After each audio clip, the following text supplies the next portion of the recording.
if you're the Eagles and there's a position that you're sitting at and wanting, I still think it's an edge rusher or a defensive tackle, like a Jermaine Johnson. If he slips out of the top 14 and he's sitting there from Florida State, they probably take him. But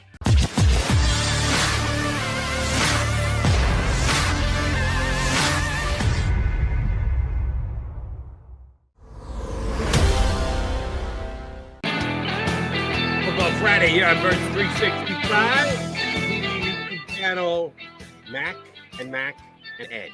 And he's a special Ed, I got to tell you that. He is our game day guy, Football Friday.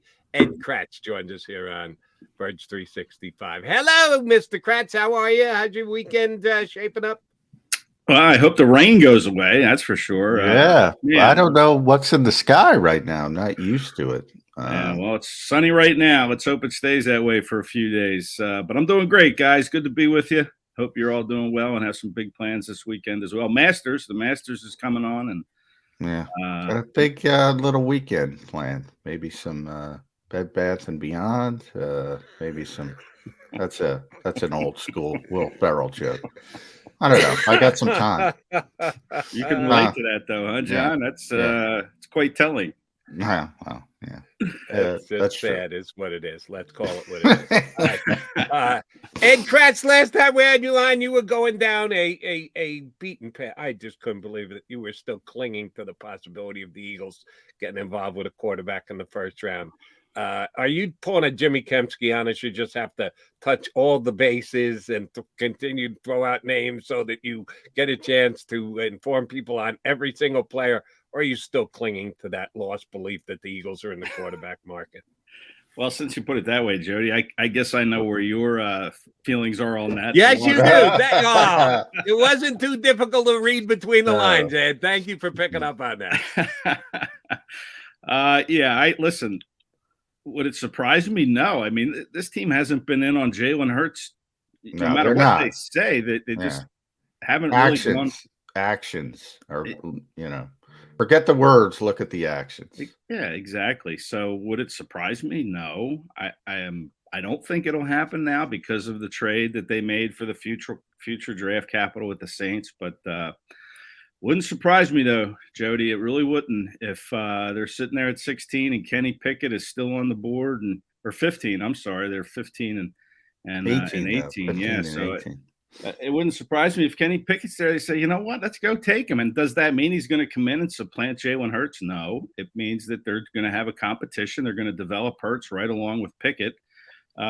And then you're not waiting to next year. That doesn't mean they wouldn't take one next year either. I mean, let's not forget this is the quarterback factory, right? They want to keep churning out quarterbacks. So it wouldn't surprise me, but I don't think they'll do it now. I think they'll go elsewhere. Maybe they take one in the second round of, say, Sam Howell, your favorite quarterback in this draft, Jody, is sitting there. And they might, take him if he's sitting there at 51 or if he starts to slide into the 40s and they see an opportunity to move up to get him. Maybe the good news for Jody, Ed, is Kenny Pickett's not going to be there at 15. The Eagles aren't going to have to make that decision. Right. Sam Howell's not going to be there at 51, so the Eagles are not going to have to make that decision. So they're not in a range to get a quarterback they might be interested in. So it sort of saves them from themselves, at least from that perspective. But if Kenny does get pushed up the board a little bit, which I think is going to happen, and I think Malik Willis is going to get pushed up the board a little bit as well. So then you have two quarterbacks off, in those first 14 picks, which pushes position players down, and that will be helpful for the Eagles. So if they do stand pat, and there are two quarterbacks, and you kind of start doing the math, what position do you think is most likely now for the Eagles if they stand pat at 15? This draft has just been so, nobody can agree on even the top 10 and where they're going to go. It's been so unpredictable, so unlike any other drafts where we've always known, well, I guess in the last four drafts, there's always been a quarterback taken first overall the last 4 years. That's not going to happen. But it's just been so many different configurations of mock drafts from various people that it's never the same guys in those 10 spots. Not even close, really. But if you're the Eagles and there's a position that you're sitting at and wanting, I still think it's an edge rusher or a defensive tackle, just based on the way they choose, their philosophy on wanting to build in the trenches. This is a good draft for edge rushers and a good draft for defensive tackles. And, I think that's probably the way they would lean. I know Devontae Wyatt is certainly a name that's been mentioned a lot with the Eagles at 15, and I certainly wouldn't disagree with that pick. They need a defensive tackle. They're a little thin at that spot, right? They have Cox, who's now a year-to-year player, and they have Javon Hargrave on the final year of his deal, and then you have the rookie coming into his second year, Milton Williams, who had a pretty good rookie season. But after that, they have Marlon Tuapolu, who didn't really play a whole lot last year. We don't know what he can do. He was a 6th-round pick. I think we kind of do know Marlon too, unfortunately. Well, you hope he got a little bit stronger. Yeah. You hope he got a little bigger. That's always the thing about rookies. They come in, and that's what they all need to do. No matter what round you're picked in, they always seem to need to get bigger and stronger and work on their quickness and all the technique stuff. But you hope that, he's learning his lessons and will come in and maybe play a little bit more this year. But again, even if he does, that's 4 guys. And, you'd love to have, a 5th one. So defensive tackle to me probably makes the most sense at 15. If there's an edge rusher there, like a Jermaine Johnson, if he slips out of the top 14 and he's sitting there from Florida State, they probably take him. But I think defensive line would be the spot that they would go, and not Kenny Pickett if he's there. But you're right. I don't think Kenny Pickett will be there. I think he's, these quarterback stocks always go up as we get closer to the draft. And, this year's group doesn't seem to be any different. Willis, Pickett mentioned in the top 10. And even Desmond Ridder, the Cincinnati quarterback, is starting to get some buzz as a possible. He's my 32nd pick. He's not going past 32. Desmond Ridder. Okay. So there's going to be, I think there's going to be 4 quarterbacks going in the first round, and the only question is the 3rd one going to be Matt Corral or Sam Howell? Yeah, and then the 5th one is going off the board quick in the 2nd round. So for all this talk of a bad quarterback class, they're going to be gone pretty quick. That top 5. When it depends on how you say it, when you say it is a bad quarterback class. Evaluating now and what it's going to look like 5 years from now is what most people are talking about. Not evaluating now and how quickly they're going to come off the board. Just because you're picked at a spot doesn't mean you're going to produce like you should be picked at that spot. And I feel so strongly that the Eagles are not taking quarterback at. Here's the bet I'll offer you.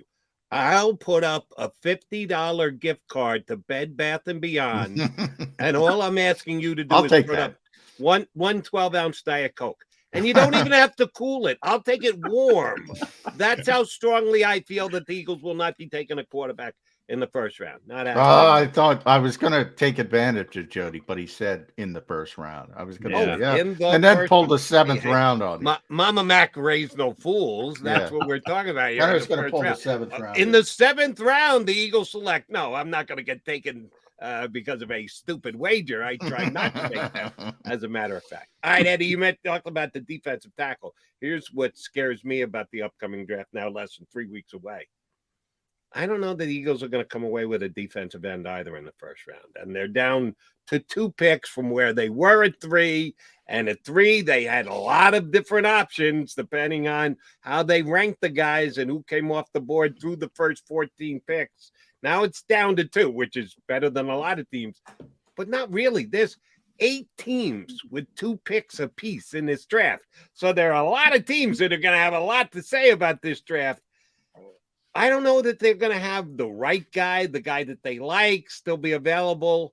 You talked about the defensive tackle, and you broke down the 3. You got 4 guys, including Marlon, that are on the roster and their futures with the Eagles.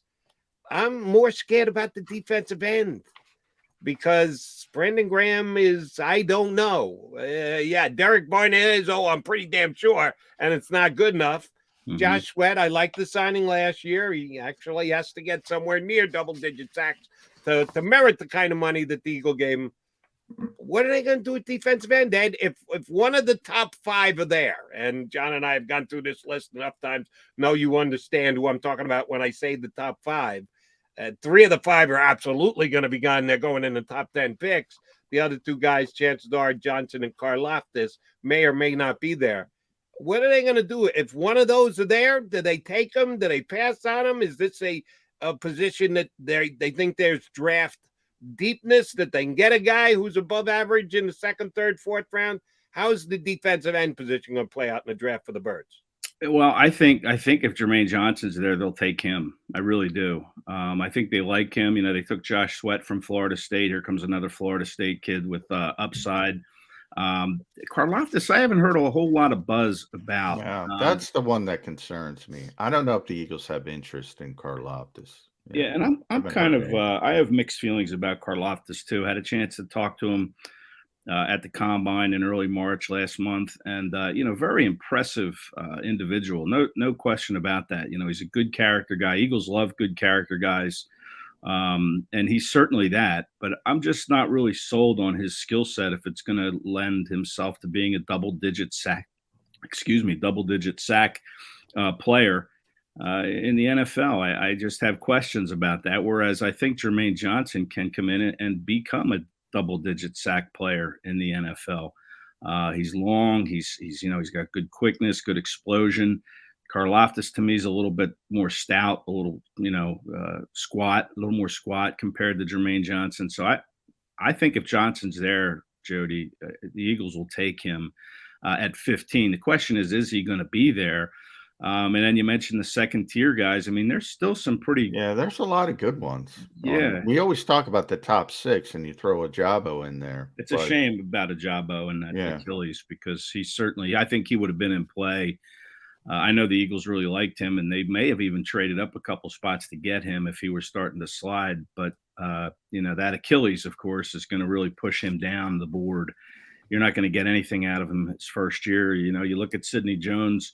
When he tore his Achilles on Washington's pro day, which was mid-March, he came back for the final regular season game in 2017 that year, but it was a meaningless game. It was against the Dallas Cowboys. The Eagles already had the number 1 seed in the playoffs locked down, but he played, and that was the only game he played. And then, there would be a similar thing with Ajabo. He tore it in mid-March like Jones did, and he didn't come back until the final regular season game. So Ajabo, you can pretty much write off his rookie year. And then you go into the next year where he's still developing into the player that everybody thinks he can be. He's got the high ceiling. He came to the game late, when he was 17 years old was when he began playing it. So, you're looking at not just missing the rookie year, but then his 2nd year, you start to develop him, and then it might be the 3rd year before he pays off. So that's a shame that, it happened the way it did. But, there are good guys there that the Eagles could take with that 51st pick and maybe even the 83rd pick. Guys like Nick Bontito from Oklahoma, Sam Williams from Mississippi. I mean, these are good 2nd-tier edge rushers that the Eagles could look to get in the 2nd round if they don't get one in the 1st round. Yeah, there's a lot of edge rushers, and I'd be very comfortable that they could get one that could help them at 51. And even if Ajabo fell that far, I think they'd go down that route. I think you got to be careful comparing him to Sidney Jones. You and I saw Sidney a lot over the years. Just he's got Devontae Smith legs, to be kind. I mean, it was different position. Cornerback, I think it's more important to have that explosion. Not that it's not an edge rusher, but you got to be a freaky athlete to play cornerback in the NFL. And Sidney was, and that kind of took him down a notch. And I don't think, we've seen Brandon Brooks come back from the same injury twice and, play at a high level. So I think it's a little bit different for those bigger guys. They can come back from that injury a little bit better. And I would jump at taking David Ajabo at 51. I don't know if he'll be there. I don't think he will be there. I think somebody will take that risk before the Eagles. But I do think there's a ton of edge rushers, and that's one of the deepest positions. But I want to shift it to the offensive side of the ball. Are the Eagles kind of hamstrung, Ed, by the inability to get a veteran receiver. Brandon Cooks, the latest, little bit. I don't think there was much to the Eagles' interest there, but there was a little bit of a late rumor that they checked in on his availability. He signs an extension with Houston. And here we are. They don't have an upgrade unless you consider Zach Pascal an upgrade.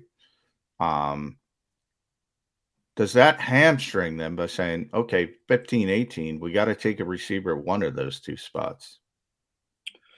Well, I mean, as much as they would like to have a veteran receiver, there just doesn't seem to be, they just don't seem to be thinking along the same lines everybody else is, really. I mean, DK Metcalf's name's been thrown out there. Certainly, he would make a good option if they were to go that way. I don't know what he would cost, and then you're going to have to, throw him a lot of money to extend his contract. Laviska Shenault down in Jacksonville, I mean, he's not quite a veteran. He's only been around for 2 years, I believe. But, he's a guy that could pop free as well. The Jaguars loaded up at the receiver spot. So, maybe they're talking to Jacksonville about Shenault. But I think it does put them in a little bit of a bind as far as getting a receiver. Nick Sirianni doesn't feel like Zach Pascal is a Band-Aid. I really think Sirianni believes that Pascal can come in and take advantage of his offense and kind of be the player he was when he had him in Indianapolis. And, we'll see if that pans out. But, you look at a receiver they could take in the first round. Everybody likes the Garrett Wilson and Chris Olave and Drake London. But you got to keep an eye, I think, on Jameson Williams from Alabama. His potential is to be the best receiver in this class. And if you're the Eagles, and I know he's coming off the ACL, which he tore in the national championship game in mid-January, but it was only about a month after Landon Dickerson tore his ACL at Alabama and went into the draft. And the Eagles took him in the second round, and Dickerson played all year for the Eagles. So, if you're the Eagles and you say, look, we still have Jalen Reagor and Zach Pascal in our receiving room, that can get us through the first month if we take Jameson Williams and then he comes back in October and becomes the Jameson Williams everybody thinks he can be, which to me, he's the best receiver or has the best upside of any receiver in this class. And other people feel the same way as I do. But if you're the Eagles, you think, okay, he's going to come back from an ACL. We saw Landon Dickerson do it, played the whole year for us. He's got the most upside. That's what this is about, is, building this roster for maybe a run in 2023. You take another step in 22, but maybe 23 is when you think, okay, this is when we can really make our Super Bowl push and be serious threats to do it. If that's what it's about, then Jameson Williams makes some sense for them. And it's only a month you get through with Reagor, Pascal. I know that's not going to be popular with the fans, but then you introduce Jameson Williams to this lineup in October, and let's see where it goes from there. So I think he is somebody that I've had in my first two mock drafts in the first round, and I haven't come off of that since then. Even with the 2 picks now instead of 3 picks in the first round, I still think Williams could be in play for the Eagles. All right, let me move off the draft for a second here, Ed, because reported that the Eagles yesterday had a virtual meeting with the Honey Badger, Tyrann Mathieu, a Pro Bowl level safety. Even though he is going into year 10 in the NFL, he's still on the right side of 30 years old and has the resume that he has in the National Football League. According to Ian Rappaport, he hasn't really worried much about his contract. He's been spending more time worrying about family and getting in tip-top shape. Yeah, right. So the market is not developed for the Honey Badger the way that he thought it would or he wants it to. Can the Eagles get lucky here? Are they a team that's in position to, while not paying him what he wants to get paid, maybe offer him more than other teams are willing to go for a guy with some of the tread come off the tires? Could they get real lucky and land a Honey Badger? It seems like the ball's in the Eagles' court. I think if they went 2 years with Tyrann Mathieu, he would take it. I think that's the issue, is he wants more than 1 year, and I don't think there's a team out there that's willing to go to that point yet. But if the Eagles offered him 2 years, with a pretty good dollar amount attached to it, and I think it would be at least $10 million a year. I really do. I mean, you look at what he's made the past couple of years, and he's been in the, I think it's been 11 million and 14 million the last 2 years. But yeah, I think the ball is in the Eagles' court with the Honey Badger. If they go 2 years with a contract, I think they could get him. the question is, will they? It feels like Honey Badger is about 40 years old. I know he's been around for so It long. feels like he's been around forever, but Yeah. you're right. He's still on the, he's not 30 yet. He will be soon. He turns 40, or I'm sorry, 30 next month. Yeah. on my wife's birthday, actually. So, Wow. I like him already because of that, but he's going to be 30. People want to compare him to Malcolm Jenkins, that this could be like a Malcolm Jenkins type signing, but let's not forget Malcolm Jenkins was 27 years old when the Eagles signed him, and what a great signing that was. But Honey Badger is not Malcolm Jenkins, just based on age, based on skill set. Can he help the Eagles? Absolutely. And I think the Eagles should go 2 years with him and pay him, what it's going to take to get him here, because they do have a need at that position. You're saying, well, let's get one in the draft, but then you're running a rookie out there. You can still get one in the draft, but then you can kind of bring him along at your pace with the Honey Badger as his tutor. So I think that the Eagles should be in the mix if they're not. And I think they can get in the mix if they go 2 years with him. Yeah, I mean, I'd rather have Kyle Hamilton, but that's kind of pie in the sky. That he'll ball to 15. With the Malcolm comparisons, they're two. Malcolm's this big, powerful safety, which is kind of amazing considering he started as a corner, but what he developed into. But where I think it's a good comp is versatility. The Honey Badger plays all over the place. He plays in the slot, free safety, strong safety, in the box. And they haven't had a player like that since Malcolm Jenkins. And you heard Gannon last year a number of times mention Harrison Smith, who he had in Minnesota, as that type of safety. I think he wants that type of presence on his defense. And I think he'd be a perfect fit on a 1-year deal. But boy, I think the Rams are sniffing around. And if the Rams are sniffing around and he gets to go play with Bobby Wagner and Aaron Donald and the reigning Super Bowl champions, 1 year's not going to get it done, Ed. You got to pay the tax, as they say. And, it was interesting to hear him for his reasoning not going back to New Orleans, his hometown, and play with the Saints, as he doesn't feel like they have a need for him. I mean, he wants to go where he's going to play. And, I guess the Saints like what they have and some of the moves they made. They signed Sorensen and Marcus May. But if you're looking to be wanted and needed and playing time, we're better than the Philadelphia Eagles. I mean, they need a guy that's going to come in and play, 98% of your snaps every game on defense. And that's certainly a fit. And, if you go 2 years with the Honey Badger in Philadelphia, then maybe he thinks, well, okay, we'll get to the playoffs this year. And then next year, if they're painting the picture properly, Howie Roseman and company, then we're going to make our Super Bowl push in 23. And I want to be a part of that. We talk about the draft being the misinformation time of the year. Oh, so is free agency. Oh, the fit with the Saints is imperfect. Yeah. Oh, he's working out to the get Saints into his don't best want physical him shape ever, and he's putting quality time in with the family. Cha-ching! That outweighs everything else. The amount of money in the contract guaranteed. They can put all the other spins out there. I always believe that money cures all evils. Yeah, we have Marcus May coming off a torn. He was an ACL, right, Jody? Marcus May, was he? I forget which one it was. Yeah, he was injured last year. They got an injured Marcus May and Daniel Sorensen, who runs like, I don't want to say me, but probably runs like Ed Kracz. He can go a little bit, but not much. Run a good 20 time, but then it really, goes downhill after that first game. I'm not spying that the Saints don't want the Honey Badger. I mean, the Honey Badger doesn't think the Saints need him. I think the Saints have looked at the landscape and said, once you're at this price, that would be my guess. Mm-hmm. Don't.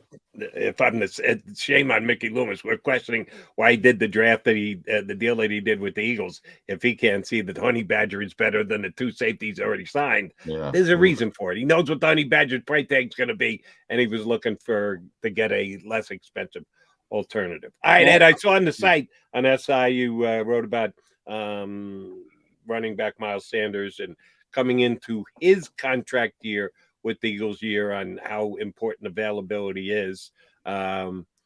How are the Eagles going to man their running back spot? We expect them to get one in the draft, not another via free agency. They've got 3 competent guys already under contract, but all of them, Gainwell certainly got more time on his contract left, but Miles is a final year. Scott was a 1-year deal. How is, in your mind, the Eagles running back room shaping up, and how are they going to use it this year?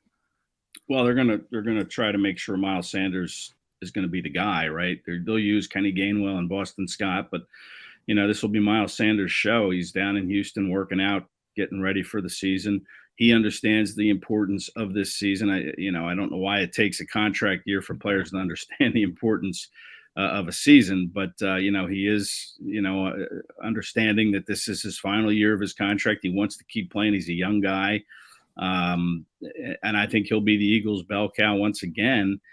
But the issue with him, obviously, has been staying healthy. And if he can get through 17 games and he can be a 1,000-yard rusher, which shouldn't be that hard in a 17-game NFL season now. But if he can get to 1,100 yards and, catch another 30 to 40 passes and add another 400 yards in that area of the game, improve his pass blocking, then he'll stick around on another contract. That's a lot of ifs for Miles Sanders. And he sees what the Eagles have done with other guys, his teammates, giving them extensions after they've shown that they've deserved them. And, maybe his hope is, for the first month, if he can, really shine, the Eagles will extend him before the season even reaches the halfway point. But he's got to go out and prove it. And it is an issue because, like you mentioned, Jody, they only have 1 player under contract at running back after this season, and that's Kenny Gainwell. So, yeah, I think they'll draft somebody, in the draft, but probably on the 3rd day. And there are some good running backs that will be available on that 3rd day. And I think they'll try to get one of them. But yeah, I think the ball's in Miles Sanders' court. He's got to come out and he's got to show that he can be the guy. And the Eagles, to me, are going to give him every chance to be the guy. And now he has to take advantage of it. And he's working hard to try to make that happen. All right, Ed, last one from me, and follow Ed on Twitter at KraczE. That's KRACZESI.com, obviously /NFL/Eagles. It's top 30 visit season. So you and I have been compiling these visits, and I think we're at 11 as of yesterday. I haven't checked this morning. I'll do that some of that work after we get off the air. But how important are these visits? How much should people be paying attention? And does it give you a valuable intel on the Eagles' thinking when you look at these visits?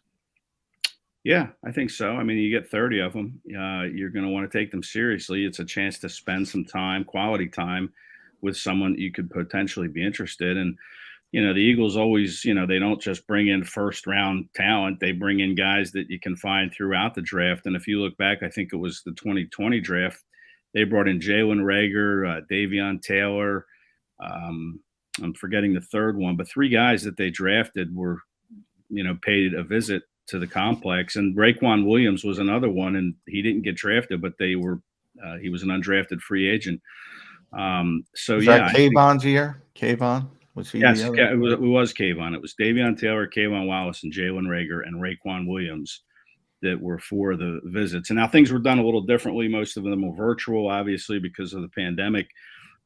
But they did have virtual meetings with those 4 and others. But they were the 4 that they brought in, Williams as an undrafted free agent. So, yeah, I think it's important. And it's something to really monitor these visits because 1 or 2 of them, I think, will be Eagles in the draft or after the draft. And it's interesting to see. They haven't brought in any wide receivers yet, which is kind of a curious situation. But there's only 11 that we know of that have been reported. Yeah. Still plenty of room. Yeah. Yeah. Whatever that math is, 11 plus whatever equals 30. What's it? 19. Yeah, there you go. Thank you.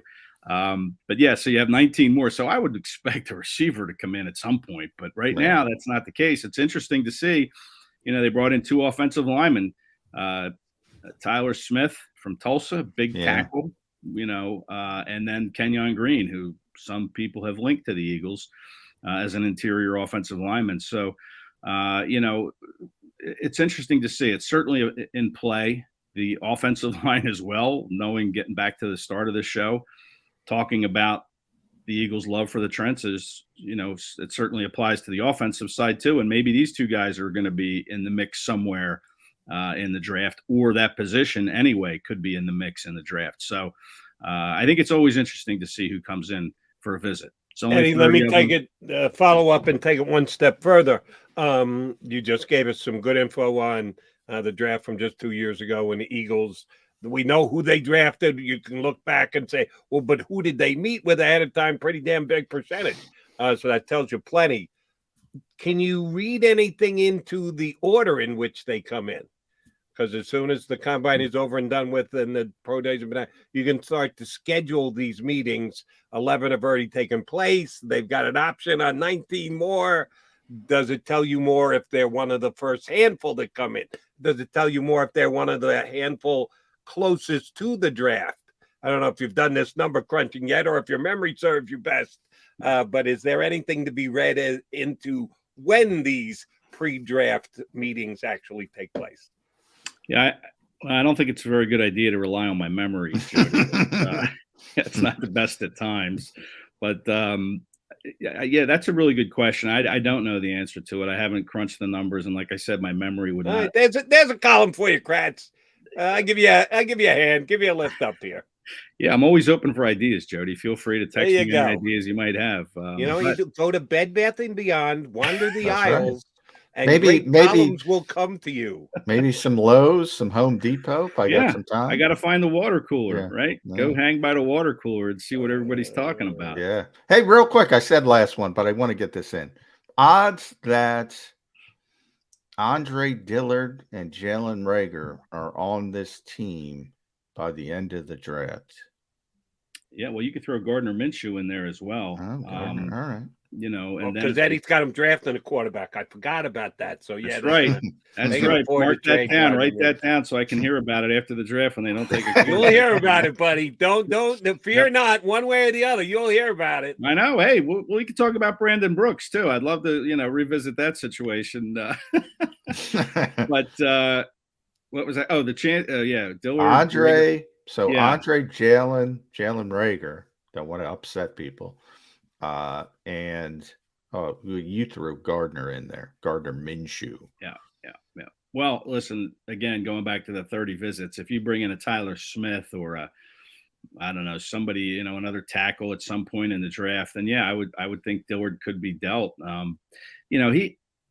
With Andre, it's really you're kind of, he's a left tackle and that's it. You're not comfortable putting him at right tackle, so he doesn't give you that optionality that Stoutland and I'm sure Roseman would like to have. So, if Lane Johnson gets hurt, then you got to shift Mulata over to the right side because he knows how to do it, and then put Dillard in at left tackle. And that's kind of the problem with Dillard. But you would think that, yeah, Dillard will certainly be on the block. I'm sure Howie's already had discussions about trading Andre Dillard just because he is a left tackle and a left tackle only. And then Jalen Reagor, yeah.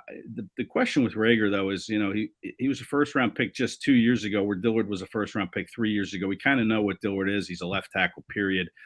Reagor, you would really need to get some good value for, and I'm not sure there's going to be a team willing to go. I would think Howie would probably part with him with a second-round offer, but I'm not sure you're going to find one of those sitting out there.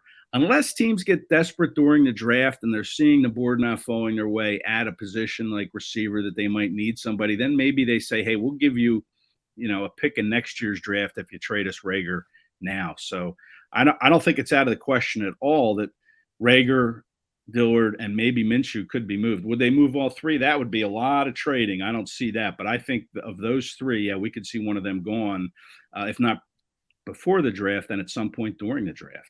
When I put up the 3 sign for Reagor, that doesn't mean third round. That means third day. That's the highest they could get for Jalen Reagor.